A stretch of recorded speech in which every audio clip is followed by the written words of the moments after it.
आयत नंबर 23। इमाम जाफ़र सादिक़ अलैहिस्सलाम ने अबू बसीर से फ़रमाया कि ए अबू मोहम्मद, अल्लाह ने तुम्हें अपनी किताब में याद किया है और तुम्हारे मुतालिक फ़रमाया है कि तुम लोगों ने हमारी विलायत के मीसाक को पूरा किया है और हमारे अग़ियार को हम पर तरजीह नहीं दी।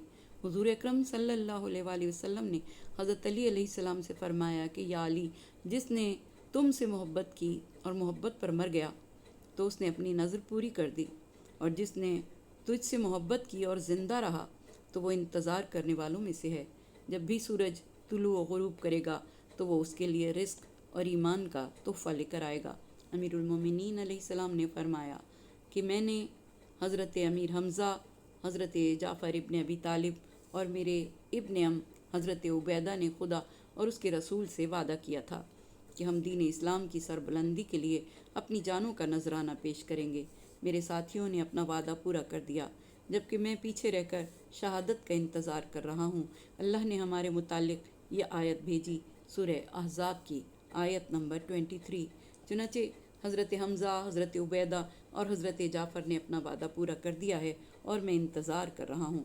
एक रिवायत में है कि इससे अहदे विलायत पर कायम रहने वाले लोग मुराद हैं। मसलन हज़रत सलमान फ़ारसी, हज़रत अबू ज़र गफ़ारी, हज़रत मिक़दाद बिन अल असवद कंदी, अम्मार बिन यासिर, जाबिर बिन अब्दुल्लाह अंसारी, हुज़ैफ़ा बिन अल यमान, अबुल हैसम बिन तिहान, सहल बिन हनीफ़, अबू अय्यूब अंसारी, अब्दुल्ला बिन सामित, इबादा बिन सामित, खुज़ैमा बिन साबित, ज़बुश शहादतैन और अबू सईद खुदरी, और उनके नक्श कदम पर चलने वाले और उनकी हिदायत से रहनुमाई पाने वाले लोग इस आयत के मुस्ताक हैं। इमाम हुसैन अलैहिस्सलाम के साथियों में से जो भी मैदान जंग में जाता और इमाम हुसैन अलैहिस्सलाम को अलविदा कहता और आपको सलाम करता, इमाम हुसैन अलैहिस्सलाम उसके सलाम का जवाब देते थे और फरमाते थे कि हम भी तुम्हारे पीछे आ रहे हैं, और फिर आप ये आयत पढ़ते थे।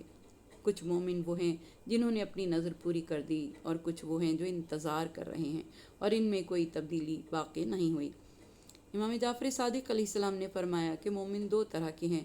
एक वो हैं जो खुदा से किए हुए वादे को पूरा करते हैं, ऐसे लोग आखिरत की तमाम तकालीफ से आज़ाद होंगे। ये वो लोग हैं जो शफ़ात करेंगे और ख़ुद उन्हें किसी की शफ़ात की ज़रूरत नहीं होगी। दूसरी किस्म के मोमिन वो हैं जो मज़बूत ईमान वाले नहीं, हवाओं के साथ इधर उधर हो जाते हैं। इस तरह के लोग आखिरत के मसाइब को झेलेंगे और उनके लिए शफ़ात की जाएगी। वो ख़ुद किसी की शफ़ात करने के अहल नहीं होंगे। जब हज़रत अली अलैहिस्सलाम जंग नहरवान से वापस आए और मस्जिद कूफ़ा में तशरीफ़ फरमा हुए तो रासिल यहूद यानी यहूदियों का पादरी अमीरुल मोमिनीन की खिदमत में आया और अर्ज़ किया कि अमीरुल मोमिनीन, मैं चंद चीज़ों के बारे में सवाल करना चाहता हूँ और इन चीज़ों के बारे में नबी और उसके वसी के अलावा कोई नहीं जानता। आपने फरमाया कि सवाल करो। उसने कहा कि हमने खुदा की किताब में पाया है कि जब अल्लाह किसी नबी को मबूस करता है तो उसकी तरफ वही करता है कि अपनी अहल बैत में से उसका इंतखाब कर जो तेरे बाद तेरी उम्मत के उमूर को अपने हाथ में ले, उनके लिए क़याम करे, उनसे अहद ले और नबी के बाद उसकी उम्मत में उन उमूर को जारी करे जिन्हें जारी करने का खुदा ने हुक्म दिया है। अल्लाह उस नबी की ज़िंदगी में उसकी औसिया का इम्तहान लेता है। आप हमें बताएं कि नबी की ज़िंदगी में आपको कितनी मरतबा आज़माया गया और नबी के बाद आपको कितनी मरतबा आज़माया गया। जब अल्लाह औसिया की आज़माइश से राज़ी हो जाए तो उसका नतीजा क्या होता है, यानी उसका अज्र क्या होता है। हज़रत अली अलैहिस्सलाम ने फरमाया, अल्लाह नबी की ज़िंदगी में उसकी औसिया का 7 मरतबा इम्तहान लेता है और उसकी आज़माइश करता है, और जब वो उनकी अताअत से राज़ी हो जाता है तो फिर वो अपने अम्बिया को हुक्म देता है कि इनको अपनी ज़िंदगी में अपना दोस्त और औलिया करार दो और अपने बाद इनको अपना औसिया करार दो और औसिया की अताअत को उम्मत पर वाजिब करार दो।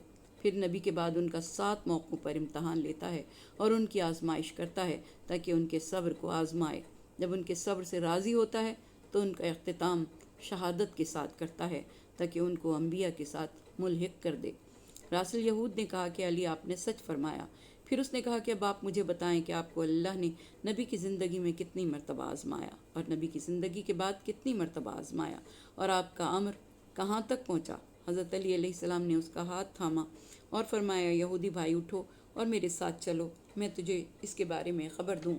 वो उठा और आपके साथ آپ کے اصحاب کی ایک جماعت کھڑی ہو گئی اور عرض کیا کہ یا علی ہمیں بھی اس کے بارے میں بتائیے۔ آپ نے فرمایا مجھے خوف ہے کہ تمہارے دل اس کو برداشت نہ کر سکیں گے۔ انہوں نے کہا کہ امیر المومنین کیوں؟ آپ نے فرمایا اس لیے کہ کئی مرتبہ میں نے یہ دیکھا ہے کہ جب کوئی امر ظاہر ہوتا ہے تو آپ تحمل نہیں کرتے۔ جناب مالک اشتر نے عرض کیا کہ یا امیر المومنین، خدا کی قسم آپ ہمیں بتائیں، ہم جانتے ہیں کہ پوری روئے زمین پر آپ کے علاوہ کوئی بھی خلیفہ رسول نہیں ہے۔ ہم جانتے ہیں کہ رسول خدا کے بعد کوئی رسول آنے والا نہیں ہے۔ آپ کی اطاعت